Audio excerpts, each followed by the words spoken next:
Elden Ring is my favorite game of all time. When I finally got around to beating all of the game, it completely changed my perspective on video games and honestly life itself. I started with the old DS and the Wii combo, and I easily got some of my greatest experiences gaming of all time. Super Mario Galaxy and its sequel are some of my favorite games of all time to this day. As I got older and I obtained more swag, I got my Xbox 360, and the games there didn't really hit the same, and I really didn't understand why, except for Portal 2. Portal 2 was my baby. After years of playing what my friends were playing and just kind of losing the idea of what made a game fun to me, I kind of lost that joy for games altogether. Until Elden Ring. Today, I want to talk about what does Elden Ring do to make itself so awesome. The combat was completely new to me. It felt sluggish and unresponsive. Even something as simple as Soldier of Godric would whoop my ass on occasion. I had no clue what I was doing. All I knew was it was a Middle-earth-like open-world adventure game, and my ass spent $60 on it, so there was no going back. There was no going back. I knew from watching some YouTubers and streamers not to mess with that tree sentinel at the start of the game. I'm not an idiot. I spent the first 45 minutes of the game trying to figure out how to unlock Torrent, so I went to Google because I couldn't figure it out, and I ended up finding out exactly where it went, but this also started me on a very dark path. As someone who's never played any Souls games before, I think it was totally valid to use Google as my guide for at least a part of my adventure. I wasn't gonna find shit without Google. I did not know what I was doing. Thank you, Google, for helping me understand this game. For most Dark Souls players that came into Elden Ring, I'm sure it was a lot easier for you to go for every nook and cranny and try and find all the secrets. I didn't really know what secrets would be like in Elden Ring. I was more used to, oh, you do a backflip onto a ledge and you found a secret pipe and now you're on the next world. In fact, a lot of the secret paths ended up being in the form of start of the game torture, where you get put in a chest and you get thrown halfway across the world into hell. On my first playthrough, I missed a lot of things, but that made every subsequent playthrough that much more fun. I ended up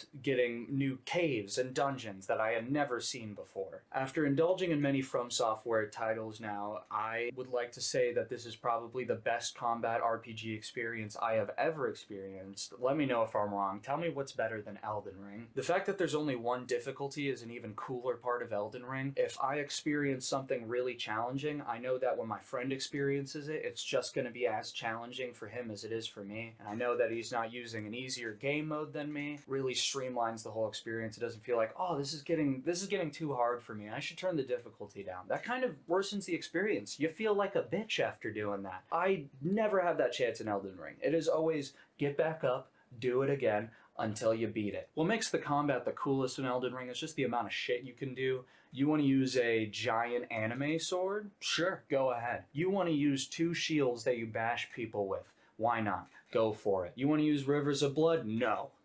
Never use rivers of blood. And this brings us to our next point. Customization. I still consistently fire up playthroughs of Elden Ring for one reason and one reason only. Fashion Souls. Fashion Souls. Fashion Souls post DLC. Fashion Souls post DLC. Fire Knight Commander. As I await, Spellblade Assassin. Holy shit. heed my words. Whoa. Shadowblade. Shadowblade. I am Melania. Blade. The Elder Lord. The Elder Lord. Oh my god, he's so fucking drippy. This game is massive. There are hundreds of unique bosses and enemies in this game with different clothing that you can for sure rip off of their dead bodies and look absolutely sick. On top of this, you have the hundreds of different weapons and spells. I mean, it's just so cool. You can really just LARP into whatever fantasy you want in this game. I think about how much I love COD's customization with Gunsmith. I like the amount of shit you could do in that where you could alter your builds. That was my favorite part. Not even the game, just making different build. Somehow that doesn't stop me from picking the biggest sword and dressing up like a knight. I can't help myself. I'm sorry. The amount of detail they put into these games is astounding. Just from the flavor text they put in there, or the little details they put in all the models. It's almost like every item is like a Magic the Gathering card with little unique plots in it, and the artwork is just beautiful. On top of that, the character customization is just another layer to the pie. You can either create an awesome hero that'll take you through the lands between, and you could just tell this guy kicks ass, or you can make a horrifying abomination of a creature, or you could be Obama. The sky's the limit. You, the player, the Tarnished, are the crux of this story, and you don't even have to say a word. All you have to do is play the game. And that brings me to my next point, the why.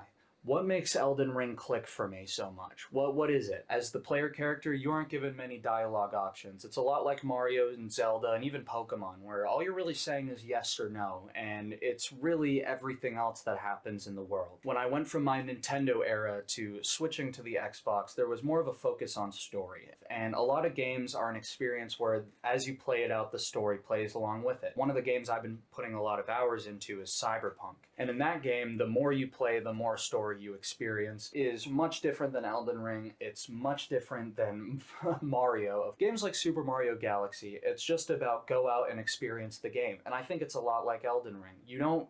There's not really a lot of cutscenes, dialogue, all of that, unless it's super important. It's used to signify the magnitude of the situation you're in. Even something as simple as going up an elevator is super important. When you go from the lakes to the plateau, it's really a signification of this is the next big step. Going on the lift up to the mountaintops is just that next step of progression. And it's done just so magnificently, and it doesn't take you away from the gameplay. There isn't someone yapping in your ear about exposition. The only time you ever get exposition in Elden Ring is right at the beginning, and that's it. And you can skip that, and you won't have missed anything, because it really doesn't tell you that much. I think if you play through all of Elden Ring, you won't know what the hell the lore implications of what you're doing are. I would highly recommend Vati Vidya's videos because they are great resources for learning the lore. When you finish the game, watch his 10-hour lore video and you'll be set. I'll even link it in the description. The fact that George R.R. Martin went into Bandai Namco, dropped this story on them, and now we have the potential for a movie. There's books being written about the Elden Ring lore, hundreds of hours of just storytelling hidden within the game that you don't even know you're experiencing. It's next level. And then when you finally find out the lore implications, it's just, you want to play again. You're always going to go for that next playthrough. It really just makes the whole game feel so much more sophisticated. With all of these factors, it's made me realize what makes a great game. Gotcha. How challenging was the journey to even create this media? What is the game's philosophy on challenge? And how much game am I even playing here? These questions will always be on my mind if I want to know if I'm enjoying a game or not. I really always have to ask myself this now, and I thank Elden Ring for giving me these questions whenever I play a game now. It's really saved me a lot of time. Honestly, with the release of Elden Ring Night Rain is the main reason I wanted to get this video out. I've been thinking about making a video for Elden Ring for a really long time, and now is the time to do so. I'm absolutely stoked for Night Rain to come out. I fucking love Elden Ring. It's my favorite game of all time, and I just am always here for more Souls-like content. It's my shit. It's my bread and butter now. Let me know if I missed any important details or things I should have pointed out, but thank you guys for watching. This really was just a love letter to Elden Ring, so thank you. Elden Ring is overrated and Horizon Forbidden West is better. Dude, yeah, I love that they keep making more for Horizon games, dude. And I love that, they have not stopped. Dude, I love that there's no hype around it either.